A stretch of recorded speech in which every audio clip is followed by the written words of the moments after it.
Hey, Kevin Wright here, and this week I've been talking about my 5 top tips on financing a new build. So if buying land and building a property on it is your thing, hey, keep watching.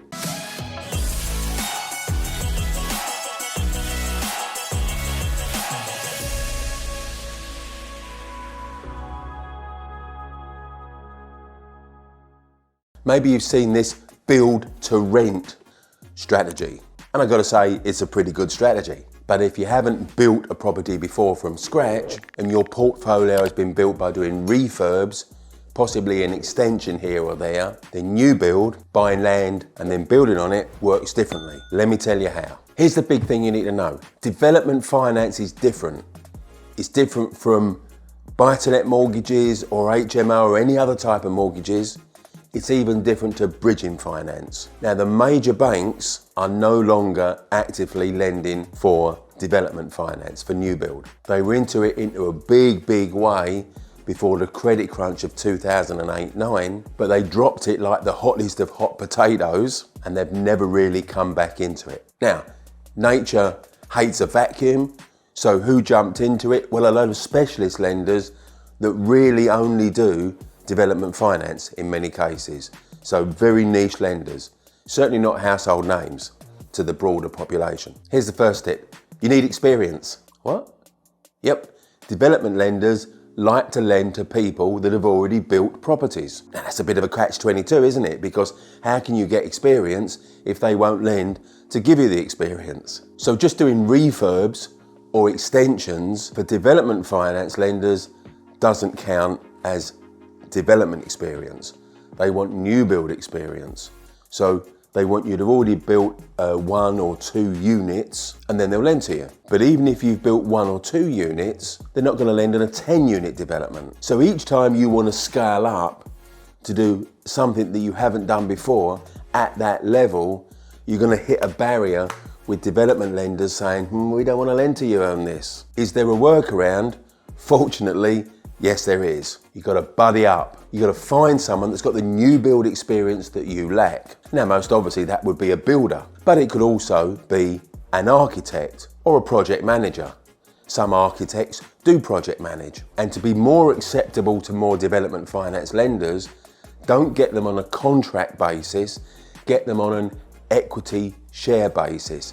Get them into the project and you share the profits with them. Now, I know giving away chunk of your profits is not looking very attractive, but really there is no other option. And hey, it's only for this project, because if this is a 2 or 3 unit project and you're splitting the profits on this one, when you find your next 2 or 3 unit project, hey, now you've got a track record, so you don't need anyone else. Now, there is a caveat here. Maybe you're buying a plot of land to put a single unit on it. You might get turned down by the majority of development finance lenders, but it's possible as brokers we could find you one that actually would take a punt on you and give you the benefit of the doubt. So how would you set this up? You'd use an SPV, special purpose vehicle, which is another name for a limited company.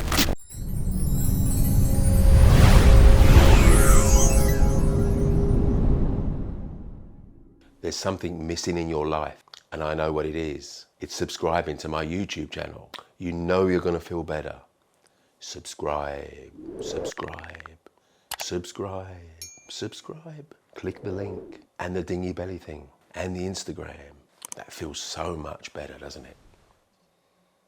But it's one that has a limited shelf life, and the shelf life is the duration of the project. You bring in the business partner that's going to enable you to get the funding to make this project happen. You agree a share percentage with them. It doesn't have to be 50-50. You get the lending, you build out the project. Now you may want to sell it on and repay the development finance. Or if you're running that build to rent strategy that we talked about, you'd now be putting it on some sort of mortgage. And with the profit from the project, you should be able to repay the development finance. And from those profits, you can buy back the shares of your buddy that you used to get the project done. Now, you'd have pre-arranged how that happens when you set the SPV up. So tip 2 was the workaround. Now tip 3 is going to need some cash. Development lenders like skin in the game. Hurt money, it's sometimes called. In other words, developments are risky things. New builds are risky things. A lot can go wrong. And if it goes wrong, the development lender doesn't want to be getting all the pain. They want you to be hurting as well. And their experience has told them that you having an investment in the deal that's going to hit you in the pocket is a really good focus to keep you on track. So they know that the borrower having skin in the game means that significantly less developments go pear-shaped. Now for tip 4, we're going to look at how that finance is structured. New build finance always lends you 100% of the build cost. Now you may think that's generous, but it's actually very smart, because by lending you 100% of the build cost, the lender gets a finished product that can be sold or refinanced at full market value. So funding 100% of the development costs is their surest way that they can get all that money back from sell or refinance. Now in a traditional build, there are 5 stages, 5 tranches that the money's dished out. Damp proof course level, roof plate level, first fix, second fix, and completion. It's common to do funding in arrears, i.e.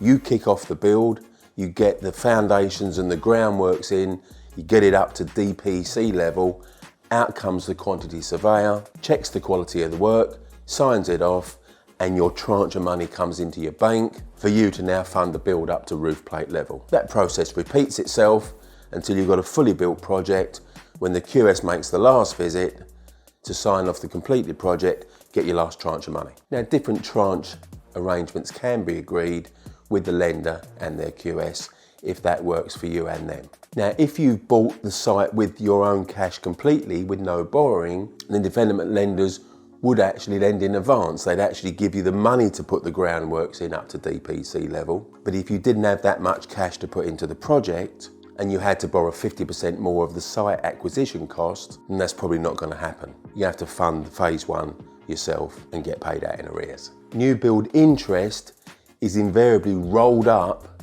to the back end. You'll pay an arrangement fee up front, and that's going to be a big help to your cash flow. So rolled up interest is common in new build development finance. Now as an addendum here, everything we talked about for new build finance also applies for big conversion projects. 5th tip for new build is for specialist lending, get specialist brokering. Now if you don't know your way around these not household name development lenders, then picking the wrong one could prove a very costly exercise. Working with a specialist broker that understands development lenders and development new build lending can save you way more than the fee that they charge. So trying to do it yourself is likely to be a false economy. We're always very happy to take on new build lending inquiries. So there you go, my 5 tips on new build lending, development finance. That's it for this week. I'll see you next week with another property finance video. See you then. If you enjoyed watching this video, did you know every Monday morning at 8:30 I do a live Facebook Q&A. So if you want to start the week with checking out some answers to your property finance questions, click the link here.